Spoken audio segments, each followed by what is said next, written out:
ಸ್ನೇಹಿತರೆ, ಅಂಗೈಯಲ್ಲಿ ಆರೋಗ್ಯ ಯೂಟ್ಯೂಬ್ ಚಾನಲ್ಗೆ ನಿಮ್ಮೆಲ್ಲರಿಗೂ ಸ್ವಾಗತ. ಇವತ್ತು ನಾವು ಚಕ್ರಮುನಿ ಸೊಪ್ಪಿನ ಫ್ರೈಡ್ ರೈಸ್ ಮಾಡೋಣ. ಮಾಡುವ ವಿಧಾನಕ್ಕೆ ಬನ್ನಿ. ಮೊದಲು ದಪ್ಪ ತಳದ ದೊಡ್ಡ ಬಾಣಲೆಯನ್ನು ಇಟ್ಟು ಅದಕ್ಕೆ 4ರಿಂದ 5 ಟೇಬಲ್ ಸ್ಪೂನಷ್ಟು ಎಣ್ಣೆಯನ್ನು ಹಾಕಬೇಕು. ಎಣ್ಣೆಯನ್ನು ಹಾಕಿದ ಮೇಲೆ ಅದಕ್ಕೆ 7ರಿಂದ 8 ಲವಂಗ ಹಾಕಿ 1 ಸ್ಪೂನಷ್ಟು ಜೀರಿಗೆಯನ್ನು ಹಾಕಿ ಎಣ್ಣೆಯಲ್ಲಿ ಚೆನ್ನಾಗಿ ಫ್ರೈ ಮಾಡಬೇಕು. ಸೊ ಇವಾಗ ಫ್ರೈ ಮಾಡಬೇಕಾದ್ರೆ ಅದು ಮೀಡಿಯಮ್ ಫ್ಲೇಮಲ್ಲೇ ಇರಲಿ. ಸ್ವಲ್ಪ ಕುದಿ ಬರ್ತಾ ಇದ್ದಂಗೆ ಅದಕ್ಕೆ ಒಂದು ದೊಡ್ಡ ಗಾತ್ರದ ಈರುಳ್ಳಿನ ಹೆಚ್ಚಿರೋದನ್ನು ಹಾಕ್ಕೋಬೇಕು. ಆಮೇಲೆ ಒಂದು 10ರಿಂದ 15 ಮೆಣಸಿನಕಾಯಿನ ನಾನು ಇಲ್ಲಿ ಹಾಕ್ತಾಯಿದ್ದೀನಿ. ಇದು 4 ಜನಕ್ಕೆ ಸರಿ ಹೊಂದುವಂತಹ ಫ್ರೈಡ್ ರೈಸು. ಹಾಗೆ ಒಂದು 10 ಎಸಳು ಬೆಳ್ಳುಳ್ಳಿನ ಸಣ್ಣದಾಗಿ ಹೆಚ್ಚಿ ಹಾಕಿದ್ದೀನಿ. ಹಾಗೆ ಒಂದು ದೊಡ್ಡ ಗಾತ್ರದ ಹಳದಿ ಕಲರ್ ಕ್ಯಾಪ್ಸಿಕಮ್ನ ಹಾಕ್ತಾಯಿದ್ದೀನಿ. ಮತ್ತು 1/4 kgಯಷ್ಟು ಗೋಬಿ, ಪತ್ತಾ ಗೋಬಿ ಅಂತ ಏನು ಹೇಳ್ತೀವಿ ಅಂದರೆ ಎಲೆಕೋಸು, ಅದನ್ನು ಸಹ ಚೆನ್ನಾಗಿ ತೊಳೆದು ಉಪ್ಪು ನೀರಲ್ಲಿ ನೆನೆಸಿಟ್ಟು ಆಮೇಲೆ ಅದನ್ನು ಹೆಚ್ಚಿ ಈ ಫ್ರೈಗೆ ಹಾಕೋತಾ ಇದ್ದೀವಿ. ಗೋಬಿ, ಯಾವುದೇ ಗೋಬಿ ಆಗಿರಲಿ ಅದನ್ನು ನಾವು ಹೆಚ್ಚಾಗಿ ಉಪ್ಪು ನೀರಲ್ಲಿ ನೆನೆಸಿಟ್ಟು ತೊಳೆದು ಬಳಸಬೇಕು. ಸೊ ಇವಾಗೆಲ್ಲನೂ ಮಿಕ್ಸ್ ಮಾಡಬೇಕು ಚೆನ್ನಾಗಿ. ನೋಡಿ, ನಮಗೆ ಹಾಕಿದಾಗ ಜಾಸ್ತಿ ಕ್ವಾಂಟಿಟಿ ಕಾಣಿಸುತ್ತೆ, ಆದರೆ ಚೆನ್ನಾಗಿ ಅದು ಎಣ್ಣೆಯಲ್ಲಿ ಫ್ರೈ ಮಾಡ್ತಾ ಇದ್ದಾಗ ಅದರ ವಾಲ್ಯೂಮ್ ಕಡಿಮೆ ಆಗುತ್ತೆ. ಸೊ ಇನಿಷಿಯಲಿ ನಮಗೆ ಜಾಸ್ತಿ ಅನಿಸ್ತಾ ಇದೆ ನೋಡಿ, ಫ್ರೈ ಮಾಡ್ತಾ ಮಾಡ್ತಾ ಅದರ ವಾಲ್ಯೂಮ್ ಕಡಿಮೆ ಆಗ್ತಾ ಬರುತ್ತೆ. ಹೀಗೆ ಚೆನ್ನಾಗಿ ಎಲ್ಲ ತರಕಾರಿಗಳು ಮಿಕ್ಸ್ ಆಗೋ ಥರ ಫ್ರೈ ಮಾಡಬೇಕು. ನೋಡಿ, ಅದರ ವಾಲ್ಯೂಮ್ ಎಷ್ಟು ಕಡಿಮೆ ಆಯ್ತು ಇವಾಗ. ಆಮೇಲೆ ಅರ್ಧ ಬಾಣಲಿ ಇದ್ದಿದ್ದಷ್ಟು 1/4 ಬಾಣಲಿಗೆ ಕಾಣಿಸ್ತಾ ಇದೆ.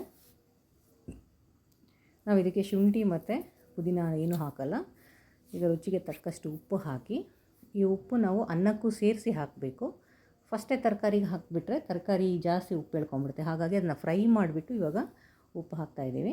ತರಕಾರಿ ಮತ್ತು ಅನ್ನಕ್ಕೆ ಎರಡೂ ಸೇರಿ ಒಟ್ಟಿಗೆ ಉಪ್ಪು ಹಾಕಿ ಚೆನ್ನಾಗಿ ಇದನ್ನು ಮಿಕ್ಸ್ ಮಾಡಬೇಕು. ತರಕಾರಿ ಜೊತೆ ಉಪ್ಪು ಎಲ್ಲ ಕಡೆನೂ ಚೆನ್ನಾಗಿ ಮಿಕ್ಸ್ ಆಗಬೇಕು. ಈ ಥರ ಫ್ರೈ ಮಾಡಿಬಿಟ್ಟು ಆಮೇಲೆ ಇದಕ್ಕೆ ಒಂದು ದೊಡ್ಡ ಬೌಲ್ನಷ್ಟು ಚಕ್ರಮುನಿ ಸೊಪ್ಪನ್ನು ತಗೋತಾ ಇದ್ದೀವಿ. ಇದನ್ನು ಇಂಡಿಯನ್ ಸ್ಪಿನಾಚ್ ಅಂತ ಕೂಡ ಕರಿತೀವಿ. ಆಡು ಭಾಷೆಯಲ್ಲಿ ಇದನ್ನು ವಿಟಮಿನ್ ಸೊಪ್ಪು ಅಂತ ಕರಿತೀವಿ. ಅಂದರೆ ಇದರಲ್ಲಿ ಹೇರಳವಾಗಿ ವಿಟಮಿನ್ ಇರೋದರಿಂದ ಇದನ್ನು ವಿಟಮಿನ್ ಸೊಪ್ಪು ಅಂತ ಕರೀತಾರೆ.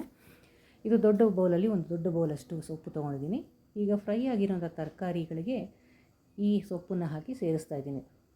ಸೊಪ್ಪು ಯಾವಾಗಲೂ ಫಸ್ಟ್ ಹಾಕಿದಾಗ ನಮಗೆ ತುಂಬ ಅನಿಸುತ್ತೆ, ಬಟ್ ಅದನ್ನು ಫ್ರೈ ಮಾಡ್ತಾಯಿದ್ರೆ ಅದ್ರ ವಾಲ್ಯೂಮ್ ಕಡಿಮೆ ಆಗುತ್ತೆ. ನೋಡಿ, ಫಸ್ಟ್ ಗ್ರೀನಿಶ್ ಅನ್ನಿಸ್ತಾ ಇತ್ತು, ಈಗ ಕಡಿಮೆ ಆಗ್ತಾಯಿದೆ. ಹಾಗೆ 1 ಸ್ಪೂನಷ್ಟು ಗರಂ ಮಸಾಲೆನ ಇದಕ್ಕೆ ಸೇರಿಸಿ ಚೆನ್ನಾಗಿ ಫ್ರೈ ಮಾಡ್ತಾಯಿದ್ದೀನಿ.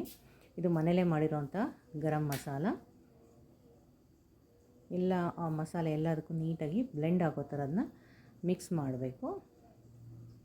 ಈಗ ಅದಕ್ಕೆ 1 ಸ್ಪೂನಷ್ಟು ಕಾಳುಮೆಣಸು ಪುಡಿ ಏನಿದೆ ದಪ್ಪ ಇರಬೇಕು, ತುಂಬ ನೈಸಾಗಿರೋದು ಬೇಡ, ಹಾಕಿಬಿಟ್ಟು 1 ಹಿಡಿಯಷ್ಟು ಹಸಿ ಕೋಕೋನಟ್ ಗ್ರೇಟೆಡ್ ಏನಿರಲ್ಲ ಅಥವಾ ತೆಂಗಿನ ತುರಿನ ಹಾಕ್ತಾಯಿದ್ದೀನಿ. ಸೊ ಇವನ್ನೆಲ್ಲನೂ ಚೆನ್ನಾಗಿ ಬ್ಲೆಂಡ್ ಮಾಡೋ ಥರ ಮಿಕ್ಸ್ ಮಾಡಿ ಫ್ರೈ ಮಾಡಬೇಕು. ಸೊ ಅದರಲ್ಲಿರೋ ನೀರಿನ ಅಂಶ ಕಂಪ್ಲೀಟಾಗಿ ಹೋಗಿ ಬಾಣಲೆಯಲ್ಲಿ ಸ್ವಲ್ಪ ಎಣ್ಣೆ ಅಂಶ ಕಾಣಿಸ್ತಾ ಇರುತ್ತೆ. ಸೊ ಆ ಸಮಯದಲ್ಲಿ ನಾವು ಸಿಮ್ ಮಾಡಿಬಿಟ್ಟು ಅದಕ್ಕೆ ಅನ್ನನ ಹಾಕಬೇಕು. ಸೊ ಈ ಅನ್ನಕ್ಕೆ ನಾವು ಯೂಶ್ವಲಿ ಸ್ವಲ್ಪ ನೀರು ಕಡಿಮೆ ಇಟ್ಟು ಮಾಡಿಕೊಂಡ್ರೆ ಅನ್ನದ ಉದುರಾಗಿ ಅನ್ನದಗಳಿರುತ್ತೆ. ಸೊ ಆ ಥರದ್ದು ಚಿತ್ರಾನ್ನಕ್ಕೆ ಮತ್ತು ಫ್ರೈಡ್ ರೈಸ್ಗೆ ಚೆನ್ನಾಗಿರುತ್ತೆ. ನೋಡಿ, ಈ ಥರ ಅನ್ನ ಹಾಕಿ ಒಂದು 4 ಬೌಲಷ್ಟು ಅನ್ನ ಹಾಕಿದ್ದೀನಿ. ಸೊ ಈ ಮಸಾಲೆ ನಮಗೆ ಇನಿಷಿಯಲಿ ಜಾಸ್ತಿ ಅನಿಸಿದ್ರೆ ಒಂದು ಸ್ವಲ್ಪ ಮಸಾಲೆ ಆಚೆ ತೆಗೆದಿಟ್ಬಿಟ್ಟು ನಾವು ಇದನ್ನು ಮಿಕ್ಸ್ ಮಾಡಬೇಕು. ಆಮೇಲೆ ಅದರ ರುಚಿ ನೋಡಿಕೊಂಡು ಇನ್ನೂ ಸ್ಪೈಸಿ ಬೇಕು ಅಂದರೆ ಮಸಾಲೆನ ಹಾಕ್ಕೋಬೋದು. ಇಲ್ಲ ಅಂದರೆ ಅಷ್ಟಕ್ಕೂ ಒಟ್ಟಿಗೆ ನಾವು ಅನ್ನ ಸೇರಿಸ್ಬಿಟ್ಟು ಚೆನ್ನಾಗಿ ಮಿಕ್ಸ್ ಮಾಡಬೇಕು. ಎಲ್ಲೂ ಗಂಟು ಉಳಿಬಾರ್ದು. ಆ ಥರ ನೀಟಾಗಿ ಮಿಕ್ಸ್ ಮಾಡಿಬಿಟ್ಟು ಈ ಹಂತದಲ್ಲಿ ಉಪ್ಪು ಬೇಕಾದ್ರೂ ಒಂದ್ಸಲ ಚೆಕ್ ಮಾಡಿ, ಇಲ್ಲ ಅಂದರೆ ಇದನ್ನ ಹಾಕಿ. ನಾವು ಇದಕ್ಕೆ ಯಾವುದೇ ಆರ್ಟಿಫಿಷಿಯಲ್ ಸಾಸ್ಗಳು ಏನೂ ಹಾಕೋದು ಬೇಕಾಗಿಲ್ಲ. ಮತ್ತು ಇದಕ್ಕೆ ಚಕ್ರಮುನಿ ಸೊಪ್ಪಿಗೆ ಯಾವುದೇ ರೀತಿ ಫ್ಲೇವರ್ ಇರೋಲ್ಲ, ನೀಟಾಗಿ ಅದು ಬ್ಲೆಂಡ್ ಆಗುತ್ತೆ. ನೋಡಿ, ಚೆನ್ನಾಗಿ ಮಿಕ್ಸ್ ಮಾಡಿದ್ರೆ ನಮಗೆ ಇವಾಗ ಅಷ್ಟು ಸೊಪ್ಪು ಹಾಕಿದ್ದು ಸ್ವಲ್ಪನೇ ಕಾಣಿಸ್ತಾ ಇದೆ. ಈಗ ಇದಕ್ಕೆ ಸ್ಟವ್ ಆಫ್ ಮಾಡಿಬಿಟ್ಟು ಒಂದು ಅರ್ಧ ಹೋಳು ನಿಂಬೆಹಣ್ಣನ್ನು ಹಿಂಡಿ ಚೆನ್ನಾಗಿ ಮಿಕ್ಸ್ ಮಾಡಬೇಕು. ಬೀಜ ಇಲ್ದಂಗೆ ನೋಡಿ ನಾವು ನಿಂಬೆ ರಸವನ್ನು ಈ ಫ್ರೈಡ್ ರೈಸ್ಗೆ ಸೇರಿಸ್ಕೋಬೇಕು. ಇದು ತುಂಬ ಕಲರ್ಫುಲ್ಲಾಗಿ ಕಾಣಿಸುತ್ತೆ, ಮಕ್ಕಳು ಬಾಕ್ಸಿಗೂ ತುಂಬ ಚೆನ್ನಾಗಿ ಅನಿಸುತ್ತೆ. ಕಲರ್ಫುಲ್ ಚಕ್ರಮುನಿ ಫ್ರೈಡ್ ರೈಸ್ ರೆಡಿಯಾಗಿದೆ.